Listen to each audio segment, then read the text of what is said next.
이스라엘 역사를 가만히 우리가 읽고 경험해 보면은 이스라엘 역사도 굉장히 굴곡이 많았던 역사, 그리고 굉장히 아주 힘겨운 순간, 위기의 순간들이 많았던 역사입니다.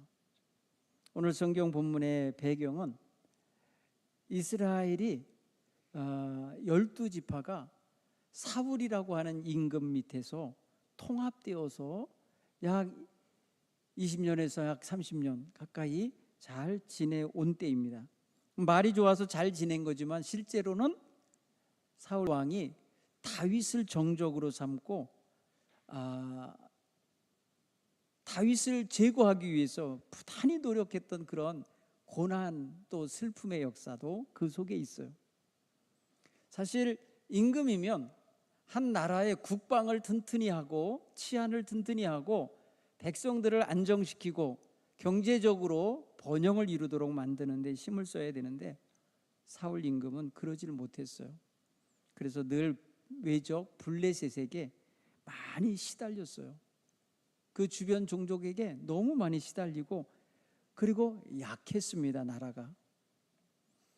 그러다가 정말 블레셋과 전쟁하는 가운데 사울 왕을 비롯하여 왕자들이 함께 그만 전쟁터에서 죽게 됩니다. 그러면 한 나라의 임금이 골석이 되면 굉장히 나라가 위태로워지는 거예요. 지금 우리나라가 뭐 그런 환경에 지금 놓여 있잖아요. 아무리 주변 사람들이 잘하려고 해도 정상적인 위치에 있는 사람이 있지 않으면 어려운 거예요. 벌써 외국에서 대할 때 조금 하대합니다. 그래서 외교를 해도 급시 안 맞는다고 만나주러 오지도 않아요. 불러주지도 않아요. 그렇죠? 네. 그래서 지금 우리나라가 어떻게 보면 상당히 중요한 때에 어려움을 겪고 있습니다. 사울 왕이 갑자기 전쟁터에서 죽었어요. 그리고 병사들은 패잔병이 돼서 흩어졌어요. 이런 상황이면 이 나라는 지금 어떤 상황입니까? 상당히 위기가 있는 상황이에요. 이게 7년 6개월이 되도록 해소가 안 돼요. 여러분, 다윗은 그 사이에 약 7년 6개월 동안 남쪽 유다의 왕으로서 남쪽 유다 지파 하나를 아주 튼실하게 강력하게 이끌어오고 있을 때입니다. 그런데 북쪽 10지파를 이끌던 이스보셋이라는 임금은 아주 약했습니다. 나이로는 다윗보다 약 한 10살은 많았어요. 그리고 그는 왕자 출신이에요. 그리고 정통성 있는 임금이었어요. 그리고 그의 아버지를 따르던 많은 신하들도 곁에 있었어요. 그럼에도 불구하고 나라를 안정시킬 수가 없었어요. 왜냐하면 그 이스보셋의 주변에 있는 신하 가운데 군권을 장악하고 있었던 아브넬이라는 사람이 상당히 영향력을 끼치며 왕을 이리저리 자기가 이끌고 지휘하는 이런 형국이 되고 말았어요. 그러다가 그의 교만함과 그의 이 권력의 큰 힘이 그만 사울의 집에 모든 것을 장악하는 권세까지 돼버려요. 그 속에는 임금도 자기 손에 쥐고 쥐락펴락하는 상황인 거예요. 사울 왕의 첩들을 자기 첩으로 삼아버릴 정도입니다. 그러니 사실 굉장히 왕권이 무너지고 왕가에 대한 명예를 짓밟고 있는 자이기도 한 거예요. 신하가. 여러분, 자기 나라가 지금 임금이 없으면 자기 나라를 튼실하게 지키려면은 그 대를 이은 왕자를, 그가 후임자를 잘 보필해야 맞지요. 그런데 그러질 않고 뒤 흔들었습니다. 그것 때문에 결국은 나라가 위태롭게 됩니다. 반면에 남쪽에 있었던 유다 왕국 다윗의 왕국은 아주 강력하게 튼튼하게 세워져 가고 있었습니다. 그러자 북쪽에 있는 군대 총사령관이자 사울의 집 전체를 장악하고 이끌던 아브넬이 백성들에게 말합니다. 왜 너희들은 지금 그러고 있냐? 이스라엘 장로들에게, 원로들에게 말한 겁니다. 너희가 여러 번 다윗을 너희 임금으로 세우기를 구하지 않았더냐? 이제 그대로 해라. 여호와께서 이미 다윗에 대하여 말씀하시기를 내가 내 종 다윗의 손에서 내 백성 이스라엘, 다윗의 손으로 내 백성 이스라엘을 블레셋 손에서 건지고 모든 대적의 손에서 벗어나게 하리라 하셨다. 곧 하나님께서 다윗에게 드린 신탁을 이 북쪽에 있는 군사령관 아브넬이 알고 있고, 그리고 백성들의 지도자인 북쪽 이스라엘의 원로들이 다 알고 있었던 거예요. 우리 백성의 진정한 임금이 될 사람은 다윗이라는 것을 저들이 암암리에 알고 있었던 거예요. 그래서 이 아브넬이 부하 20명을 데리고 남쪽 유다 왕국 헤브론으로 다윗을 찾아갑니다. 정치적으로 지금 외교를 하러 가는 거예요. 가서 뭐라고 하냐면 다윗에게 내가 일어나 가서 온 이스라엘 무리를 내 주 왕 앞에 모아 더불어 언약을 맺게 하고 마음에 원하시는 대로 모든 이스라엘을 다스리게 하겠나이다. 여러분, 북쪽의 사령관이에요. 북쪽 나라 국방부 장관 같은 사람이에요. 이 사람이 지금 남쪽에 내려와서 남쪽 임금에게 하는 말이에요. 그게 북쪽이나 남쪽이나 다 하나님 백성이잖아요. 하나님께서 당신에게 이 모든 백성들을 치리할 권세를 주셨으니 내가 돌아가서 북쪽에 있는 모든 백성들을 한데 모아서 당신 앞에 데리고 와서 당신과 언약을 맺게 하고 당신으로 하여금 모든 백성을 다스리게 하겠다, 이렇게 말한 거예요. 다윗이 듣고 참 좋다, 그렇게 해라. 그 전에 너는 가서 내 본래 아내를 내게 보내라. 사울의 딸일잖아, 둘째 딸 공주와 결혼했었거든요. 그러니 내 아내를 내게 먼저 보내라고 요구했습니다. 여러분, 다윗이 자기 아내를 챙기는 이유가 뭘까요? 여러분, 다윗은 당시에 정통성 있게 이스라엘 전체를 다스리기엔 정치적으로 굉장히 불리한 위치였어요. 소수의 무리와 함께하고 있기 때문에, 유다 지파만. 근데 나머지 지파들은 다윗에 대하여 의심할 수도 있고 경계할 수도 있고 정치적인 정통성을 인정 안 할 수도 있어요. 그러니까 다윗은 자기가 공주와 결혼했던 사람인 거를 기억한 거예요. 그거를 주관하는 거예요. 그래서 나에게 사울의 딸, 내 아내가 됐던 미갈, 그를 내게 보내라, 이렇게 한 거예요. 그 아내를 데려오지 않으면 난 너희를 만나지 않겠다, 이렇게 말했어요. 여러분 생각해 보세요. 다윗이 이미 헤어진 지 10수년 됐어요. 결혼해갖고 도망친 이후에 그 탈출할 때 말이에요. 다윗이 사울의 손아귀에서 탈출할 때 누가 도와줬느냐? 바로 이 부인이 도와줬어요. 이 미갈이 창으로 몰래 내보내고 거기에 인형 만들어서 눕혀놓고, 그죠? 염소 가죽 거기에 씌워서 마치 사람이 잠자고 있는 것처럼 만들었단 말이에요. 그렇게 피난을 시켜준 분이 바로 이 미갈이에요. 다윗이 북쪽에 국방부 장관 같은 사람이 와서 이렇게 나라를 넘겨드리겠습니다라고 말할 때 나라를 넘겨받기 전에 먼저 요구한 거예요. 내 아내를 도로 보내라. 근데 그때 이미 그 아내는 딴 사람에게 시집가 있어요. 딴 남자의 부인으로 살고 있었다고요. 그래서 이 일이 그 가정을 파탄을 나게 만들어 버려요. 이 미갈을 도로 불러오게 되려니까 그 다윗 다음에 남편 삼은 그 사람의 가정이 깨지게 돼요. 왜? 강제로 뺏어오기 때문에 그래요. 그래서 그 남편이 막 울면서 쫓아옵니다. 내 아내를 뺏어가지 말아달라고. 그때에 그 국방부 장관인 아브넬이 말합니다. 너 조용히 하고 돌아가라고. 위협을 하여 쫓아 돌려보냅니다.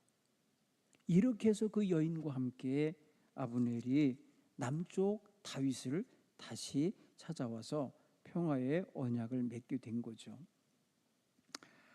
그런데 그 이후에 어떤 일이 벌어졌냐? 이번에는 다윗을 찾아온 사람들이 누구냐 이거예요. 오늘 여러분 5장 1절로 3절만 보아도 보세요. 이스라엘의 모든 지파가 헤브론에 이르러 다윗에게 나와, 이렇게 표현했어요. 이스라엘의 북쪽의 10지파 모든 지파가 다 남쪽 헤브론으로 내려온 거예요. 백성들이 대거 이동한 거예요. 그 무리를 이끌고 온 사람들이 누구냐? 각 지파의 두령들이고 원로들이고 족장들인 거예요. 무엇하러 온 거겠어요? 왕을 바꾸러 온 거예요.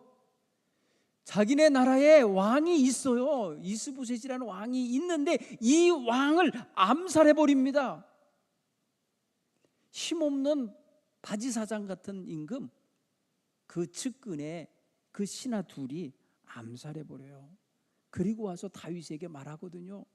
당신의 적수를 우리가 제거했습니다 하면서 아주 무슨 공로라도 세운 듯이 왔을 때 다윗이 그들을 내칩니다. 어떻게 너희 왕을 죽이냐? 어떻게 너희 주인을 죽이냐? 어떻게 그따위 배신을 하느냐? 한 번 배신한 녀석들은 또 배신할 수 있어 하고 그냥 걔네들을 제거해버려요. 자, 그러니까 졸지의 저쪽 북쪽은 임금이 없는 상태가 돼버린 거예요. 백성들은 갑자기 말이에요, 임금 없는 백성이 돼버린 거예요. 완전히 진짜 힘없는 임금이었다가 그마저도 없어진 거예요. 그러기 때문에 백성의 지도자들이 다윗을 찾아와서 다윗에게 뭐라고 말하냐? 우리 왕이 되달라는 거예요. 우리 목자가 되달라. 오늘 2절에 전에 곧 사울이 우리 왕이 되었을 때에도 이스라엘을 거느려 출입하게 하신 분은 왕이시었고, 여기 뒤에 있는 왕은 바로 다윗을 의미하는 거고요. 위에 쪽에서 2절 첫 번째 나오는 왕은 사울이 이스라엘의 왕이었음을 말해주는 거예요. 그때도 백성들을 이끌고 전쟁에 나가 승리하고 모든 걸 지휘했던 사람은 다윗 당신이었다는 거예요. 여호와께서도 지금 다윗 왕 당신에게 말씀하시기를 내가 내 백성 이스라엘의 목자가 되며 내가 이스라엘의 주권자가 되리라, 이리 말씀하셨다는 거예요. 뭐예요? 북쪽에 있는 원로들, 북쪽에 있는 지도자들이 다 다윗에게 하나님이 은밀하게 말씀하신 모든 신탁을 저들이 알고 있어요. 그러니 명분을 찾은 거예요. 북쪽에 그동안에 사울 왕에게 달라붙어 갖고 30여 년 동안 거기서 단물 다 먹은 자들인데, 이들이 지금 그 가문이 무너지고 없어지자 슬며시 남쪽 왕에게로 와가지고 당신이 우리의 목자가 되십시오, 우리의 왕이 되십시오, 이러면서 지금 다윗에게 다가온 거예요. 이거는요, 어떻게 보면 궁여지책이고 어떻게 보면 다른 길이 없는 거예요. 왜? 다윗의 군대는 막강하게 지금 커가고 있고 사울의 군대와 사울의 나라는 쪼드라지고 있는 상태인 거예요. 힘이 없는 거예요.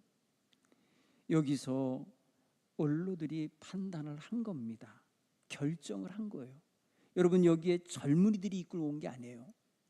대부분 한 집안의 장로들인 거예요. 어른들이 온 거예요. 여러분 3절에 보면 이에 이스라엘의 모든 장로가 있어요. 여러분, 이 장로라는 단어가 뭐예요? 원로예요. 원로. 백성을 지도하는 원로들이에요. 곧 그 지파의 최고 우두머리들인 거예요. 그 모든 장로가 헤브론에 이르러 왕에게 나오매 다윗 왕이 헤브론에서 여호와 앞에 그들과 언약을 맺으며. 여기 이 장면이에요. 여러분, 무조건 복종한 게 아니에요. 무조건 그 앞에 와가지고 우리의 왕이시니까 우리는 무조건 충성, 봉사, 헌신하겠습니다, 이게 아니라 언약을 맺었다는 토가 달려 있어요. 언약이라는 게 뭐예요? 언약은 쌍방간에 거의 힘이 비슷한 사람들, 여러분 서로 어떤 상대로서 존재하는 그런 맞대면할 만한 위치에 있는 사람들 간에 세우는 계약과 약속이 바로 언약이에요. 오늘 성경 보면은 북쪽에서 내려온 원로들은 남쪽에 있는 다윗과 약속을 하는 거예요. 여러분, 약속에 의한 정치가 시작되는 거예요.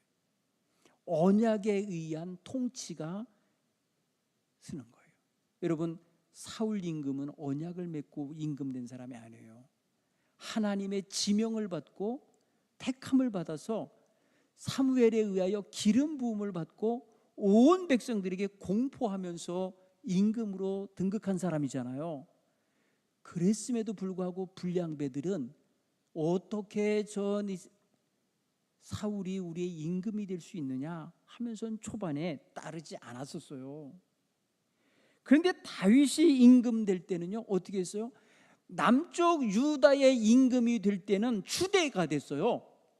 여러분, 2장에 가서, 지금 여기는 5장을 읽었지만 2장에 보면은 다윗이 헤브론으로 그의 백성들을 데리고 왔을 때에 마치 기다렸다는 듯이 유다 지파의 모든 백성들이 함께 나와서 다윗을 그들의 왕으로 높이 추대하여서 임금이 돼요. 거기 무슨 쌍방 계약을 믿고 왕 되는 게 아니에요. 그런데 오늘 12지파 전체를 다스리는 임금으로 세워지는 다윗은 유다 지파 외에 다른 지파들과 언약을 맺고 왕이 되는 거예요. 여러분, 다윗이 여기 보면은 이 순간에 왕으로 기름을 부음 받을 때까지 3번의 기름 부음을 받아요. 첫째는 사무엘상 16장에 사무엘에 의하여 하나님께서 지명하여 부르실 때에 기름 부음을 받아요. 그리고 사무엘하 2장에서 유다 지파의 임금이 될 때 기름 부음을 받아요. 그리고 12지파의 임금, 통일 왕국의 임금으로 설 때에 백성들이 모두 다 합의하여 언약을 맺고 기름 부음을 다시 받게 되는 거예요. 여러분, 이렇게 언약을 맺으며 기름 부음을 받게 만드는 조건을 만들어낸 사람들이 누구냐? 바로 원로들인 거예요. 무턱대고 다윗이 왕이 되게 한 게 아니라는 거예요. 이건 굉장히 중요한 의미가 있는 거예요. 다윗이 하나님께 지명을 받아서 하나님의 기름 부음을 받았기 때문에 온 지파가 다 받아들였으면 좋은데 그러질 않았다는 거예요. 왜? 다윗은 엄연히 자기네들이 기억하기에 사울 왕의 시종 노릇을 하다가, 사울 왕이 천부장을 시켜서 군대 장수 노릇하다가, 사울 왕이 정적을 삼아서 제거하라고 명령했을 때 수배 대상이 되는 거 아니에요? 죽여야 될 대상이었던 거 아니에요? 그렇게 수십 년이 갔으니 다윗에 대한 이미지가 왕의 사위의 이미지도 없고 그냥 죽여야 될 대상으로 여겼었던 거잖아요. 그런데 역설적으로 그 사람을 우리의 왕을 삼아야 되는데 이게 어떻게 편하겠어요? 편한 게 아니죠. 굉장히 불편하죠. 그런데 어쩔 수가 없는 거예요. 하나님이 역사하시고 주관하시는 것을 자기네들이 어떻게 막아낼 수가 없는 거예요. 상황을 보니까, 역사가 현실이 돌아가는 걸 보니까 더 이상 사울의 집안에서 자기 대신해서 왕 삼을 만한 사람을 자기네들이 세워낼 수가 없는 거예요. 당시에 누가 한 사람이 있었느냐? 절름발이 요나단의 아들이 하나 있어요. 무비보셋이라고. 그런데 너무나도 기반이 약하고 너무나도 힘이 없으니 그를 임금 삼아서 다윗과 전쟁을 할 수가 없었던 거예요. 그래서 저들이 모든 것을 평화롭게 하는 방법, 그래서 나라를 안정시키는 방법, 그래서 나라 전체가 하나님의 백성으로서 통일되게 만드는 방법을 택한 것이 바로 다윗에게 와서 머리를 숙이고 거기 와서 쌍방 계약을 맺고 임금을 삼는 방법을 찾은 거예요. 사랑하는 성도 여러분, 이런 면에서 보면 원로들은 당시에 백성들을 대표하는 역할을 수행했던 거예요. 백성들을 이끄는 아주 절대적인 리더십을 가졌던 사람들이었던 거고, 더 나아가서 백성들을 치리하고 그 백성들의 구성체인 각 가문과 가정들에서 아주 중요한 영향력을 끼치던 어른들이었던 거예요. 이런 어른들이 정치적 판단을 내린 거예요. 그러니까 역사가 바뀐 거예요. 여러분, 옛말에 이제 서양 말에 그런 게 있어요. 젊은이들이여 혁명을 하려거든 노인에게 가라, 노인에게 물어라, 이런 말씀이 있어요. 젊은이들로 하여금 혁명을 하기 원한다면 노인들에게 가서 지혜를 구하라는 거죠. 노인들은 삶의 경륜과 경험 속에서 얻어진 지혜가 있거든요. 그런 것을 배워야 된다고 표현한 걸 거예요. 오늘 이 왕정시대에 이제 아직 기반을 든든히 잡지 못한 다윗에게 정치적인 강력한 영향력을 끼치고 있는 리더들이 바로 이 원로들인 거예요. 여러분, 다윗은 평생 이들과의 언약을 지켜야 할 의무가 있어요. 평생 자기 멋대로 살 수가 없이 이 백성들과 모든 걸 협의하면서 나라를 운영할 수밖에 없어요. 그게 언약의 조건인 거예요. 목자로서 양들을 잘 돌봐야 될 의무가 주어져 있는 거예요. 여러분, 사울은 폭군 같았어요. 나중에 자기 백성을 막 죽이러 쫓아다니잖아요. 그렇죠? 사울 왕과 질적으로 달라질 수밖에 없었던 게 바로 이 원로들과의 언약을 맺는 일 때문이에요. 한 단계 성숙한 왕으로서 서야만 하는 역사적인 현실을 본 거죠. 따라서 당시의 원로들은 백성들의 지도자로서 모든 판단과 결정에 영향력을 끼칠 뿐 아니라 생활에 있어서도 솔선수범해야 할 그런 위치에 있었던 것입니다. 그래서 이 지도자들로서의 중요한 역할을 수행함으로써 그 생활 속에 하나님의 뜻이 배어 있고 하나님의 결정하심을 존중하고 수용하고 받아들이는 태도를 거기에 드러낸 거예요. 임의대로 자기네들 작당하고 정치적인 무슨 야심을 갖고 그렇게 조작한 게 아니라 하나님께서 사무엘을 통하여 기름 부음을 받으시며 하나님이 다윗에게 내리셨던 신탁에 대하여 모든 사람들이 공유하고 있었기 때문에 하나님의 뜻을 받아들이면서 동시에 이 백성들과의 관계, 왜요? 그동안 적대적으로 있었잖아요. 적대적이기 때문에 우리를 적대시하지 말아 주십시오, 이거 요구해야 되잖아요. 여러분, 30여 년 동안 다윗이 말입니다, 위기에 놓이도록 만든 이 군대가 다 누굽니까? 북쪽의 10지파 사람들 아닙니까? 그러니까 다윗이 임금이 되고 힘을 가지면 보복할 수도 있을 거 아니에요. 정치 보복. 그런데 그런 것을 할 수 없도록 만드는 거죠. 이게 지혜로운 원로들의 판단인 거예요. 백성 전체의 목자로 다윗을 세우면서 동시에 다윗이 임의대로 할 수 없게 만든 거죠. 하나님은 이것에 대해서 이런 반구 말씀하지 않으세요. 그들 사이에 이루어지는 그 모든 과정이 하나님의 뜻하심과 섭리하심대로 진행돼 가고 있기 때문에 지켜보고 계신다니까요. 차후에 다윗의 자손 가운데 다윗의 손자 르호보암이 이 계약을 깨버리죠. 이 계약을 깨고 백성들이 요구하러 오잖아요.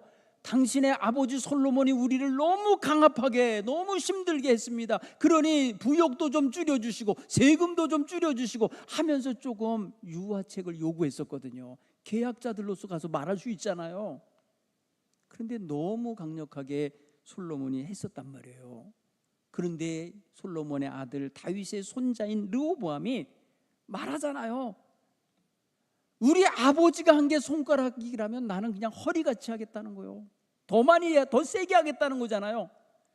그때 그가 택한 게 뭐예요? 택한 의견이 원로들의 의견을 안 듣고 젊은 친구들의 의견을 들어요. 이게 큰 실수였던 거예요. 거기서 깨집니다. 그때 깨져나가면서 백성들이 외친 소리가 있어요. 이스라엘아, 우리가 다윗과 더 이상 함께 할 게 없다. 다윗아, 너는 내 집이나 챙겨라. 우리는 간다 하고 분열되는 거예요. 나라가. 여러분, 나라가 분열될 때 누가 소환되느냐? 계약 당사자인 다윗이 소환됩니다. 다윗은 이미 죽은 지 40년이나 지났을 때예요. 여러분 생각해 보세요. 쌍방 계약을 맺은 다윗은요, 그 계약 정신에 의하여 자기 40년을 통치를 한 거고, 솔로몬도 그 범위 안에서 한 거예요. 그런데 범위 안에서 하다가 너무나도 유다 지파 외에 다른 지파들에게 무거운 짐을 지게 만들었던 거예요. 여러분, 솔로몬의 정치의 폐단에 대하여 성경이 써놓은 거 보면 말이 여자가 몇백 명, 그죠? 빈장이 몇 명, 먹는 양이 얼마, 이런 거 다 나오죠. 이거 다 어떻게 했어요? 지파들에게 다 나눠서 한 달씩 분담을 시켰단 말이에요. 그럴 때에 유다 지파는 빠졌다고요. 여러분, 여기에서 불균형이 생겨요. 그런데도 백성이 착하니까 그래도 40년 견딘 거예요. 그러다가 솔로몬의 아들이 임금될 때에 그걸 들고 나온 거예요. 이거 우리 계약상 안 맞는다 이거죠. 백성과 왕 사이가 이러면 안 되는데 너무 지금 깔끄럽고요. 이 반란 일으킬 일이 벌어져요. 실제로 반란이 일어났었어요. 솔로몬 당시에 여로보암이 이 현장 건축 현장 감독이었던 여로보암이 들고 일어났었잖아요. 그래서 도망쳐서 애굽에 가 있다고요. 그렇죠? 그런데 솔로몬이 죽고 나자 그가 슬며시 올라와요. 그리고 그들과 함께 르호보암을 찾아온 거예요. 그래서 계약 조건을 다시금 전개하려고 펼치니까 난 그렇게 못하겠다, 이렇게 나오니까 나라가 깨진 거예요. 통일왕국이 깨져서 분열왕국이 돼버린 거예요. 거기에서 원로들의 역할이 부각이 돼야 되는데, 원로들은 잠재워 놓고 젊은이들의 소리가 큰 소리가 나게 하는 바람에 그것으로 인하여 정치적 판단을 내렸던 르호보암은 나라를 쪽박을 만들어 버린 거예요. 결국은 다윗이 처음에 임금될 때 이 유다 지파, 작은 지파의 임금처럼 그도 그렇게 되고 말아요. 거기에 베냐민 지파가 하나 더불어 있을 뿐이에요. 자, 이렇게 생각해 보면 원로들은 사사시대 이후에 백성들의 지도력으로서의 위치에 분명히 서 있었습니다. 그 역할이 줄어들거나 그 역할이 힘을 잃으면 나라가 위기에 차게 된 거예요. 오늘 우리가 그런 면을 생각해 보면 원로들의 식견과 안목, 젊은 세대는 배워야 될 본들 많아요. 그것이 편향적이지만 않다면 정말 다윗 왕을 옆에서 보좌했던 그 원로들의 힘이 상당히 중요한 역할을 했거든요. 다윗이 나라를 40년 동안 부국강병한 나라가 되게 한 거는 군대만 갖고 된 게 아니에요. 이 북쪽에 사울의 신하였던 자들, 사울과 함께 정치를 했던 사람들을 다 자기 사람으로 만들어가는 과정이 있었거든요. 그래서 그들로 하여금 그 지파들을 관리하게 한 거예요. 그렇게 생각해 보면 다윗은 통합의 정치를 할 줄 알았던 거예요. 그렇게 만든 것이 바로 원로들인 거예요. 사랑하는 성도 여러분, 오늘 우리 이 세대에도 원로들의 역할은 상당히 중요합니다. 뒷방 들어앉아 놀고 있을 세대가 아닌 거죠. 왕을 기름 부어 한 나라의 통치자로 세워가는 과정 속에 혁혁한 영향력을 끼치는 그런 원로들처럼 한 나라를 통합시키고 한 사회를 통합시키는 역할을 주도적으로 이끌어내는 리더십을 발휘했던 거예요.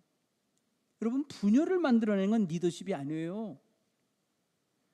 적을 만들어내는 것은 참된 리더십이라 할 수 없어요. 모두를 하나 되게 만들어가는 이런 통합의 정치를 만들고 통합의 리더십을 발휘할 수 있는 이러한 귀한 영향력이 지금 너무나 소중한 때입니다. 따라서 우리는 이 시대에 정말 실용적인 감각을 가져야 할 때입니다. 편향적이고 이념적으로 치우칠 때가 아니라 실용적인 의식을 가져야 할 때요. 우리나라가 어떻게 해야 지금 살 건가, 어떻게 해야 유익한 건가, 이런 실용적인 판단을 해야 돼요. 트럼프처럼 너무 극단적인 실용주의가 되면 안 되고 함께 살아야 되잖아요. 그런데 여러분 생각해 보세요. 우리는 어느 정도의 군사력도 갖고 있는 나라예요. 우리나라는 어느 정도 민주화의 어떤 그런 물도 먹어본 나라예요. 교육 수준이 세계에서 말입니다 1, 2위 갈 만큼 말이에요. 교육 수준도 높은 나라예요. 이 나라가 이렇게 급속하게 경제적으로 또 정치적으로 교육적으로 문화적으로 이렇게 강력한 힘을 발휘하던 시대가 언제 있었겠어요? 저는 지금 이 시대에 정말 한국 백성으로서 사는 게 너무 자부심이 있어요. 네. 아마 이전 시대 조선시대나 이때 살았으면 아마 어디면 노비 집안의 자식이었을지 아니면 어떤 종의 가문의 자식이었을지 모르겠더라고요. 제 족보를 보니까 종의 집안은 아닌데 아무튼 힘들었겠더라고요. 중요한 건 뭐냐, 오늘 이 시대는 최고의 영광이 있는 시대예요. 이런 때는 정말 건강한 리더십과 건강한 질서가 유지되도록 만드는 이런 영향력을 우리 하나님 백성들은 끼치고 살아야 돼요. 또한 우리는 민족 통합의 비전은 이거는 여야 누구나 다 가져야 할 일인 거예요. 그렇죠? 통합의 의식을 가지시고 이것을 위해서는 자기가 정치적인 자리에서도 물러날 줄도 알아야 돼. 예? 저는 야당이든지 여당이든지 대통령이든지 뭐 이런 거는 별로 관심 없어요. 근데 중요한 건 뭐냐, 민족을 하나 되게 하는 거라면 그리스도적인 십자가의 정신을 갖고 나를 희생할 자세가 있어야 된다. 나 아니면 안 된다는 이런 자세보다 내가 양보하고 내가 내렸으면 더 좋아지겠구나 한다면 그거 내려놓는 자리가 가야 돼요. 네. 여러분 최근에 우리 감리교회 충북연에 감독님을 뽑아야 되는 일이 이제 앞으로 오는데 거기에 제 이름이 자꾸 거론돼서 굉장히 불편해요. 그래서 제가 내려놓는다. 나 그런 거 안 한다. 내가 안 해도 하겠다는 사람 많은데 내가 하지 않아도 되는데 뭘 거기에 내 이름을 자꾸 넣냐. 하지 마라. 제가 그렇게 선포를 하고 있어요. 근데 생각해 보세요. 내가 양보하고 더 화목할 수 있다면 그렇게 해야죠. 저는 그게 더 가치라고 봐요. 네. 다투는 거 절대 싫어요. 경선하는 거 절대 싫어요. 제가. 왜? 이건 뭐예요? 갈라쓰기 만들 거거든요. 저는 이 나라의 민족이 단 한 차례도 하나 되던 시절이 없었어요. 우리나라 전쟁이 벌어지는 상황에서도 우리나라는 갈라져 있었어요. 적군이 쳐들어왔는데도 갈라져 있었다니까요. 여러분 우리나라가 왜 갈라진 줄 아시죠? 네? 여러분 우리가 해방된 이후에 사실은 남북한이 동시 선거를 하기로 했었어요. 그래서 동시에 선거를 해서 남북에 있는 사람들이 하나의 정부를 세우기로 했는데 자꾸 이게 삐걱삐걱하면서 반탁, 신탁, 여러분 신탁 통치를 반대하는 자들과 신탁 통치를 받아들이지 않은 자들이 사이에 갈등이 생겼어요. 아니 지금 우리가 일제에 짓눌려 갖고 이제 해방되기를 그렇게 원해 가지고 싸워서 이겨냈는데, 그렇죠? 하나님이 주셨는데 이제는 어떻게 돼요? 해방된 나라에서 하나 되어야 되는 거 맞잖아요. 그런데 미국과 소련에 의하여 조작되어지는 이 신탁과 반탁 사이에서 이 나라가 병들기 시작한 거예요. 여러분 일제 36년 동안 이 백성은 다 하나 되기 위해서 애썼어요. 네. 그런데 해방을 받고 나서 갈라졌어요. 이념 때문에 갈라졌어요. 그래서 남북 동시 선거를 못했어요. 5월 달에 47년 5월에 하기로 돼 있는데 못하고 남쪽만 먼저 한 거예요. 남쪽이 그래서 유엔이 정해진 때에 유엔의 감시하에 선거를 하고 7월 17일 날 제헌절을 만든 우리나라를 대한민국이라고 공포하게 된 거예요. 그러자 그냥 북한이 그냥 막 서둘러 갖고 자기네 나라도 북한도 정부를 수립한 거예요. 여러분 이미 물 건너 가버린 거예요. 1947년에. 여러분 기가 막히지 않습니까?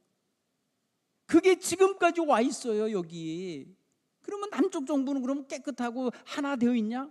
또 갈라져 있잖아요.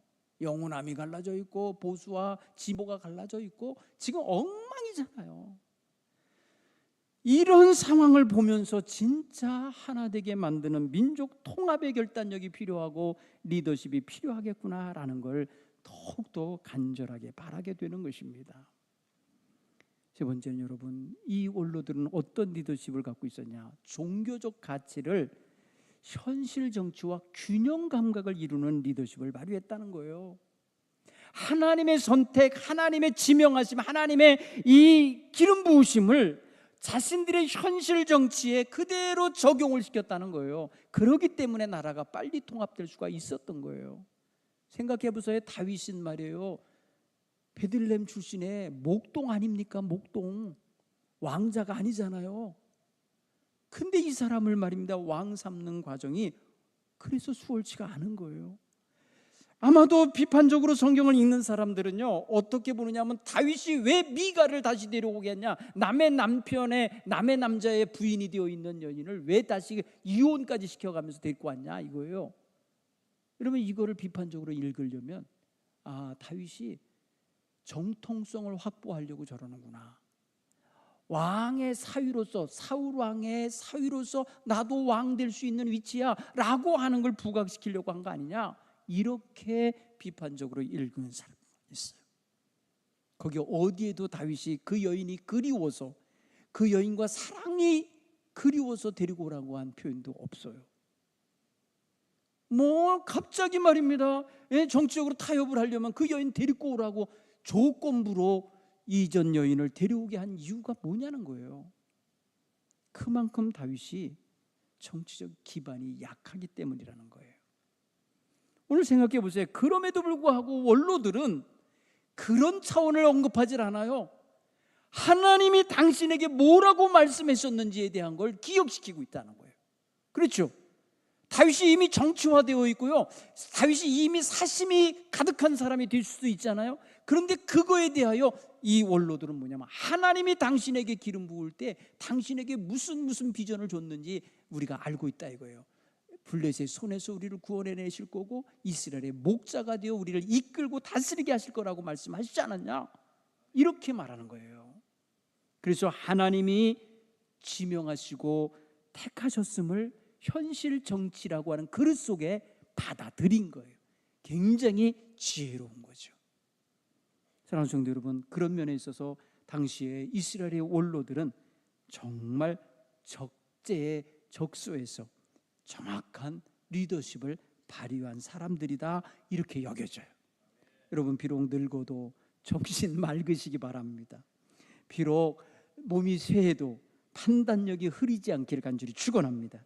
우리의 결정과 선택이 아주 중요한 역할을 하는 날이 오지 않겠습니까? 그런 면에 있어서 하나님의 뜻을 찾아서 행할 수 있기를 간절히 축원합니다.